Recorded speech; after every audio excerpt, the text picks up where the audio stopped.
अगर आप भी क्लास 10th के अंदर और आपके पास सब्जेक्ट है साइंस, तो आज की वीडियो आपके लिए मोस्ट इंपॉर्टेंट होने वाले, क्योंकि वो सभी क्वेश्चंस, वो सभी टॉपिक्स बता दूंगा जहां से आपके एग्जाम के अंदर क्वेश्चंस बनने वाले हैं। तो वीडियो को अंत तक देखना बिना स्किप किए हो, क्योंकि आज की वीडियो आपके लिए बहुत ज़्यादा हेल्पफुल होने वाली है, कल के एग्जाम से रिलेटेड है। चलिए, सबसे पहले अगर बात करा जाए तो चैप्टर फर्स्ट आपका केमिकल रिएक्शन एंड इक्वेशन पे बेस आपका आ जाता है कि इसमें हम रिएक्शंस एंड इक्वेशंस को देखते हैं। रिएक्शंस के भी कई टाइप्स होते हैं एंड इक्वेशन आप जानते हो कभी भी मैथमेटिक्स, अरे हिंदी वाले ये सोच रहे होंगे ना कि ये तो इंग्लिश में पूरी वीडियो, तो हिंदी वाले हमारे लिए नहीं है, दोनों मीडियम के लिए सब कुछ दोनों मीडियम में बताऊंगा, डोंट वरी, ठीक है। और जो नोट्स दूंगा वो भी दोनों मीडियम में ही प्रोवाइड करूंगा। सबसे पहले यहाँ पे क्या बात की जाती है, चैप्टर फर्स्ट में आपका केमिकल इक्वेशन पे बेस, सबसे पहले हम इक्वेशन के टॉपिक को देख लेते हैं। तो इक्वेशन में एक रिएक्शन आप देख रहे होगे, इसके अंदर क्या एक Mg प्लस में O2 करके आपका रिएक्ट करके एक MgO बना रहा होगा, सबसे पहला ही रिएक्शन दे रखा होगा, जिससे हम बेसिक इक्वेशन कहते हैं, समीकरण कहते हैं, ठीक है। इसमें हम क्या देखते हैं कि जब ये जलता है ना, तो ये जो फ्लेम बनती है, फ्लेम में व्हाइट पाउडर बनता है और जो मैग्नीशियम ऑक्साइड बनता है, इसके ऊपर एक रिएक्शन बन जाती है और एक इक्वेशन बन जाती है, जिसपे हम क्या कर देते हैं, इसमें से किसी एक को गायब कर देंगे। मतलब मैग्नीशियम को हम किसी एक्स की प्रेजेंस में क्या करेंगे, बर्न करेंगे, और हमें जो मिलेगा कंपाउंड वो वाई मिला है। तो बताओ एक्स एंड वाई की वैल्यू क्या है, ठीक है, मान क्या है, मतलब उनकी वैल्यू क्या है ये बताएंगे। एंड बताया जाएगा कि जी इसका कलर आफ्टर जो कंबशन हुआ उसके बाद इसका कलर क्या हुआ। सेकंड कंडीशन ये, इस पे बेस आपका एक क्वेश्चन बन गया। सेकंड अब आ जाते हैं हम यहाँ पे इक्वेशन पे। इक्वेशन पे आ गए, मतलब जो इक्वेशन हो गया, रिएक्शन पे आ गए। तो रिएक्शन में हमारा क्या आ जाता है, जिसे हम अभिक्रिया कहते हैं, जिसमें हम जानते हैं कि रिएक्शन के 2 टाइप्स होते हैं। एक रिएक्टेंट होता है जिसे हम अभिकारक कहते हैं, और एक आपका प्रोडक्ट होता है। जब रिएक्टेंट जब मिल जाते हैं तो वो एक प्रोडक्ट को जन्म देते हैं, है ना, जिसे उत्पाद कहते हैं। और उसके ऊपर कोई भी कैटलिस्ट होगा तो वो हमेशा तीर के ऊपर लिखा जाता है, सभी जानते हैं। अब रिएक्टेंट एंड प्रोडक्ट के बीच में भी रिलेशन होता है कि इक्वेशन हमेशा बैलेंस्ड होनी चाहिए। बैलेंस्ड मतलब क्या होता है कि आप कभी भी कोई काम कर रहे हो तो जितना आप दोगे उतना आप लेने की चाहत भी रखोगे। ऐसा नहीं है कि आपने दिया 2 रुपये और लोगे आप 1 रुपये किसी से, ऐसा नहीं है ना। आप अकाउंट में भी जमा करते हो पैसे तो उसी हिसाब से। तो यहाँ पे क्या होता है, रिएक्शन को बैलेंस भी करना होता है, जितना हम रिएक्टेंट देते हैं उतना हमें प्रोडक्ट चाहिए होता है। तो इस पे बेस आपका बैलेंसिंग ऑफ इक्वेशन पे बेस आपका एक क्वेश्चन बन जाता है। कैसे बैलेंस करते हैं अगर आपको नहीं पता तो इसके ऊपर मैंने डिटेल वीडियो बना रखी है, लिंक डिस्क्रिप्शन बॉक्स के अंदर है। इस पूरे चैप्टर को डिटेल में मैंने एक्सप्लेन कर रखा है, ठीक है, तो उसे जरूर देख लेना। इसलिए मैं ऊपर ऊपर से बता रहा हूँ ताकि आपको पता चले यहाँ से क्वेश्चन आने वाले, उसी टॉपिक को आप बिल्कुल अच्छे से क्लियर कर लो। आता है फिर उसके बाद हमारा टाइप्स ऑफ रिएक्शन। डायरेक्ट हम इस पे आ जाते हैं टाइप्स ऑफ रिएक्शन पर। रिएक्शन में आपका सबसे पहले कॉम्बिनेशन रिएक्शन आता है, 2 को मिलाओ 1 बने, है ना, हम 2 हमारा 1, यहाँ पे बात आ गई। तो बायो से रिलेटेड नहीं, ये केमिस्ट्री से रिलेटेड है। तो यहाँ पे क्या है, एक्स और वाई को मिलाओगे, एक्स प्लस वाई, तो आपको गिव क्या मिलेगा, एक्स वाई मिलेगा। तो इसे हम कॉम्बिनेशन रिएक्शन कहते हैं। अब कॉम्बिनेशन रिएक्शन में एक छोटा सा रिएक्शन यहाँ पे बन जाता है कि क्विक लैम्प से आपका स्लैग्ड लाइम बनाने के रिएक्शन, ठीक है, वो मोस्ट इंपॉर्टेंट है, क्वेश्चन पूछ लेगा, ठीक है। और इस पे बेस आपका एक्स के, मतलब इसमें ना बीच में से गायब कर देता है, बीच में से बोल देगा आपको कि कैल्शियम ऑक्साइड है, कैल्शियम ऑक्साइड को एक्स की प्रेजेंस में हमने रिएक्ट करवाया तो हमें एक वाई मिलता है, जिसे वाई में हम कार्बन डाइऑक्साइड पास करते हैं तो हमें एक वाइट कलर का पाउडर, वाइट कलर की लाइम मिल जाती है, वाइट कलर ये मिल जाता है। तो सब बताओ एक्स एंड वाई क्या है, तो ऐसा क्वेश्चन बन जाएगा। तो उसमें है तरीका वही, क्वेश्चन वही है, बस उसमें क्या कर दिया, उसको हटा दिया। तो आपके कंसेप्चुअल बेस को चेक करने के लिए उसने उसको हटा दिया, ताकि आपका कंसेप्ट कितना अच्छे से क्लियर है उस रिएक्शन से रिलेटेड, ठीक है। एक क्वेश्चन में इस पे बेस अभी आपको दिखाऊंगा। तो कॉम्बिनेशन रिएक्शन में ये हो गया, ठीक है। डिकम्पोजिशन रिएक्शन में पहुंचते हो तो कॉम्बिनेशन रिएक्शन में ही आपका आ जाता है एक और रिएक्शन, जिसे एक्सोथर्मिक रिएक्शन भी कहते हैं। एक्सो मतलब आपका हीट जो है रिलीज करवा दो, ठीक है, एक्सोथर्मिक उष्मा छेपी कहते हैं इसे हम, ठीक है, हिंदी में। डिकम्पोजिशन में आता है तो डिकम्पोज मतलब क्या होता है, एक को, मतलब एक जना ही 2 भागों में डिवाइड हो जाए, ठीक है, एक से ज्यादा प्रोडक्ट में डिवाइड हो, बस ये, तो उसे हम डिकम्पोजिशन रिएक्शन के नाम से जानने लगते हैं। और यहाँ पे डिकम्पोजिशन आपका क्या आ जाता है, आपने लाइम स्टोन के बारे में सुना होगा, CaCO3, उस लाइम स्टोन का हम क्या करते हैं यहाँ पे हीट देके, और हीट देके इसको तोड़ा जाता है, ठीक है, और तोड़ के यहाँ पे क्विक लाइम ही वापिस बन जाता है। तो यही चीज आपका रिएक्शन यहाँ पे आ गया। अब यहाँ पे ये बन गया डिकम्पोजिशन, इसके साथ एक और रिएक्शन आता है जिसे हम एंडोथर्मिक कहते हैं। और एंडोथर्मिक का मतलब हीट को एब्जॉर्ब करना, हो गया। डिस्प्लेसमेंट रिएक्शन पे आते हो तो डिस्प्लेसमेंट रिएक्शन, क्योंकि ये रिएक्शन जो मैं बता रहा हूँ ना, रिएक्शन इंपॉर्टेंट इसलिए होता है क्योंकि एग्जाम के अंदर आपका रिएक्शन पूछे जाते और पूछे जाएंगे 100%।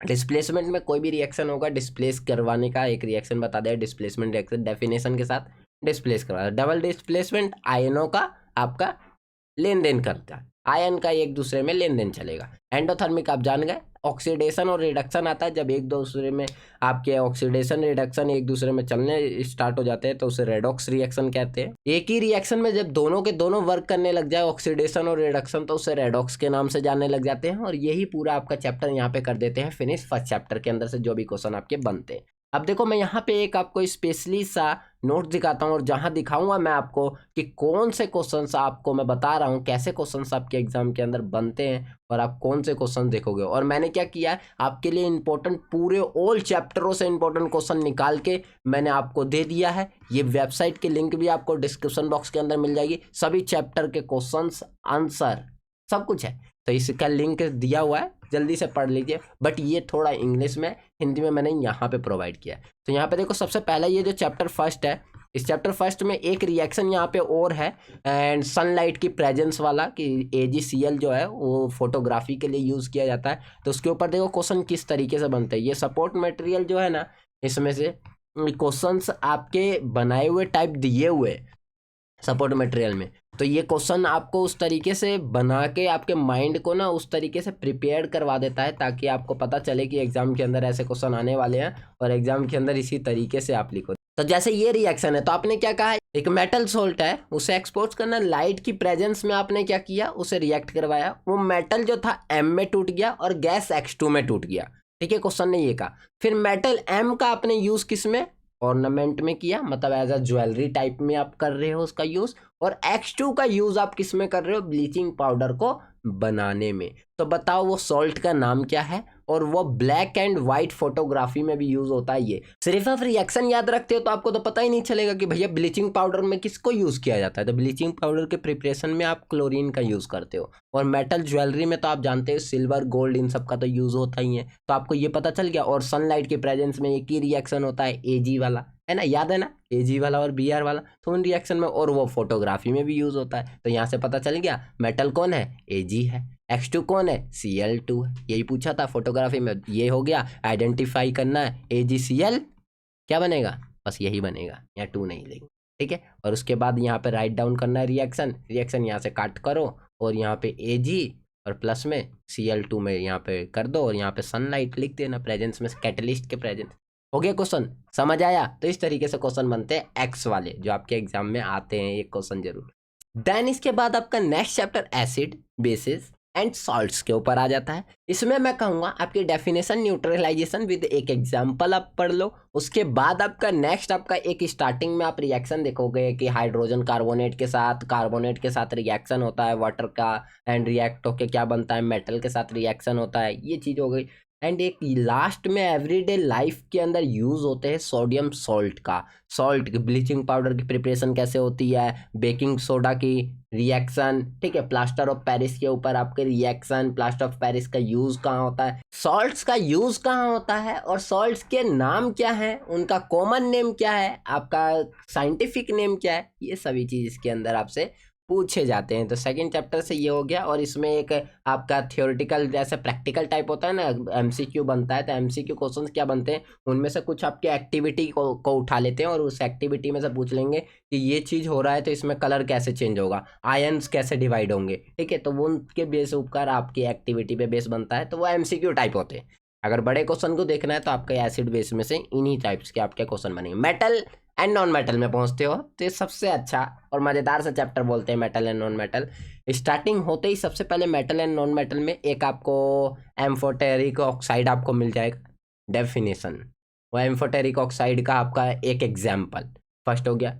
रिएक्टिविटी सीरीज पे आप पहुंचते हो तो रिएक्टिविटी सीरीज पे बेस आपकी रिएक्शन बना दी जाती है कि आपका टीन जो है वो कॉपर से रिएक्शन करेगा कि नहीं करेगा, और नहीं करेगा तो क्या प्रोडक्ट देगा, उनकी प्रोडक्टिविटी पे डिपेंड करता है। फॉर्मेशन आ जाता है आपका किस पे, 2 फॉर्मेशन यहाँ पे आपको दिए हुए हैं। एक आपको NaCl का दिया हुआ है, NaCl, और एक दिया हुआ है MgCl2 का। तो इन दोनों में से किसी एक की तो आएगी, और फॉर्मेशन के साथ साथ उनके आयन भी पूछे जाते हैं। आपके जो बॉन्ड है वो आयनिक है या फिर कंडीशन कोवेलेंट है, ये पूछा जाता है। फिर उसके बाद आपका मेटलर्जिकल प्रोसेस में आ जाते हो, और उस प्रोसेस के अंदर आप आते हो तो एक्सट्रैक्शन, कभी भी आप किसी चीज़ को एक्सट्रैक्ट करोगे तो एक्सट्रैक्ट उसी चीज़ को करोगे जिससे प्रॉफिट होगा, तो और मिनरल्स एक्सट्रैक्शन ये हो गया। फिर उनके साथ जो गंदगी आती है उनको हटाने का तरीका, तो वो दो प्रोसेस आपके कहला जाते हैं, कैल्सिनेशन और रोस्टिंग, और ये दो चीज़ आपकी डेफिनेशन याद होनी चाहिए। तो इस तरीके से मेटल एंड नॉन मेटल में से ये हो जाता है।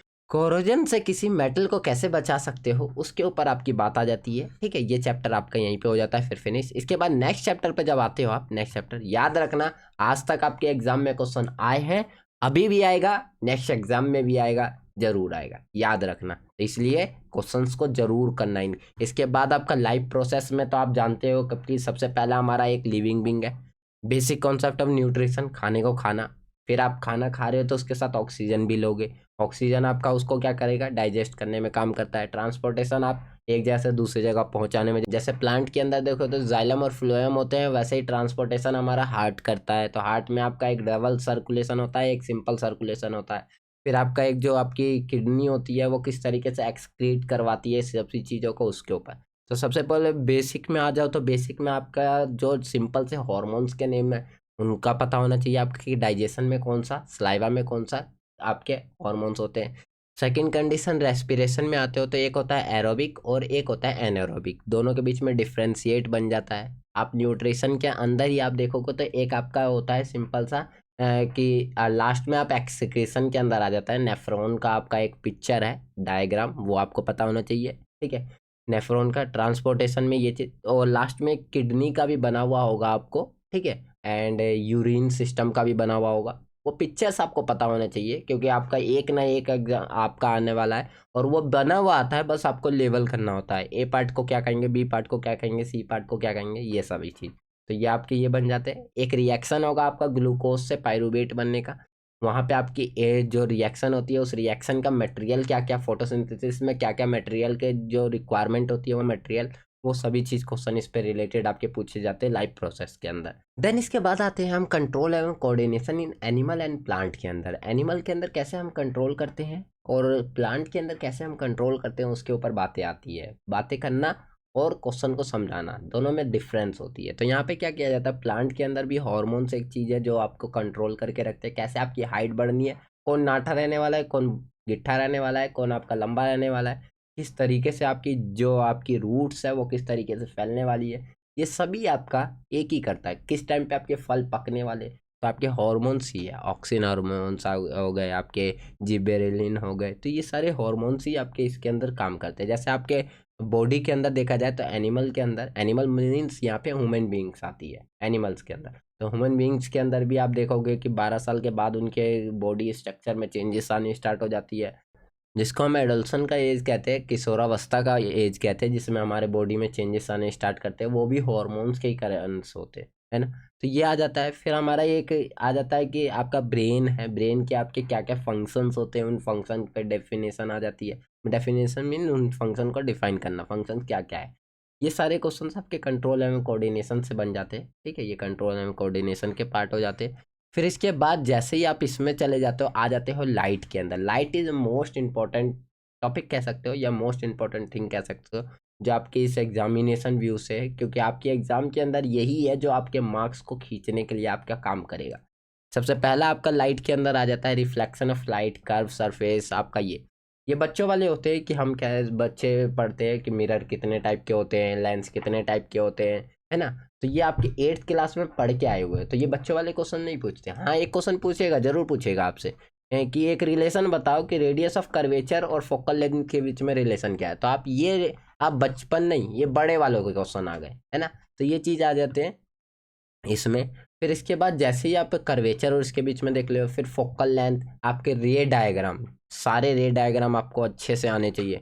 कोई सा भी केस आपको उठा के दे देगा, मिरर का आपके 6 केस है, किसके, कॉनकेव के, कॉन्वेक्स के आपके 2 केस है। आप लेंस में चले जाओगे तो उल्टा हो जाता है, वहाँ पे कॉनकेव के आपके 2 केस हो जाते हैं, कॉन्वेक्स के आपके 6 केस हो जाते हैं। जैसे ही आप इसको कर लेते हैं उसके बाद आपके लॉ ऑफ रिफ्रैक्शन, ये आपका एक न्यू टॉपिक है। तो ये आपको पता होना चाहिए। Snell's law, mirror formula, lens फॉर्मूले पे बेस्ड न्यूमेरिकल आपके एग्जाम में आने वाला है, तो आपको ये चीज़ पता होना। न्यूमेरिकल सबसे बेस्ट कहूँगा मैं कि आप बुक के एग्जाम्पल्स या एक्सरसाइज के न्यूमेरिकल लगाओ, उससे बाहर आपका कुछ नहीं पूछने वाला जो न्यूमेरिकल पूछेगा। देन केस आता है पावर, पावर ऑफ लेंस आप पढ़ लेते हो, पावर ऑफ लेंस में आप एकोमोडेशन पढ़ लेते हो, ये चीज़ें खत्म हो जाती है। पावर ऑफ लेंस पे बेस आपका डायोप्टर पे, क्यों जानते हो डायोप्टर मीटर में होना जरूरी है। तो न्यूमेरिकल आता है ऐसा जिसमें आपको मीटर में नहीं देगा, सेंटीमीटर में देगा और बोलेगा पावर ऑफ डायोप्टर दिया हुआ है, पावर ऑफ लेंस निकालो और बताओ इसका लेंस किस चीज़ का लेंस आपको रिक्वायर्ड होगा, कॉन्वेक्स या कॉनकेव, रिक्वायरमेंट पूछेगा। फिर आपका ह्यूमन आई के अंदर आ जाते हो, तो जो डिफेक्ट्स है विजन में आपके, मायोपिया, हाइपर मायोपिया, वो किस तरीके से होता है, उनके कारण क्या होते हैं, एंड उसको कैसे आप रिजॉल्व कर सकते हो, किस तरीके से ठीक किया जा सकता है, वो पूछा जाता है। ठीक है, जैसे हम दूरदृष्टि दोष, निकट दृष्टि दोष ये कहते हैं। पावर ऑफ एकोमोडेशन की आपकी डेफिनेशन हो गई। देन इसके बाद आपका एक आ जाता है प्रिज्म की डेरिवेशन, आपकी रे डायग्राम के थ्रू उसके सारे एंगल बताने होते हैं कौन कौन से, और फॉर्मूला उसका बताना होता है सब कुछ। ये रे डायग्राम आपको क्या करना होता है, दिखाना होता है। उसके बाद आपके केसेस है। केसेस क्या है, आपकी स्कैटरिंग। एक चीज़ याद रखना सबसे अच्छा, स्पेशली मैं बता रहा हूँ और ये स्पेशल भी है, क्या कि जो आपका सीधी बात में कही जाए तो डेविएशन, डेविएशन जो होता है वो आपका inversely proportional to the wavelength होता है। मतलब ये विचलन जो होता है, विचलन कोण, वो आपका क्या होता है, वेवलेंथ मतलब तरंग दैर्ध्य के इन्वर्सली प्रोपोर्शनल। मतलब ये ज़्यादा होगा तो इसको कम होना पड़ेगा। तो आप जानते हो कि जो आपका स्पेक्ट्रम बनते हैं, स्पेक्ट्रम मतलब डिस्पर्जन होता है, 7 कलर में जो आपके डिवाइड हो जाते हैं बिग ग्योर, ये नीचे से होता है, याद रखना, बिग ग्योर। ठीक है, तो क्या होता है, सबसे नीचे वाला जो होता है वो कलर आपका वॉयलेट होता है और सबसे ऊपर का कलर आपका रेड होता है। तो वॉयलेट का जो होता है मैक्सिमम डेविएशन होता है, और मैक्सिमम डेविएशन होता है तो वेवलेंथ उसकी क्या होगी, सबसे छोटी।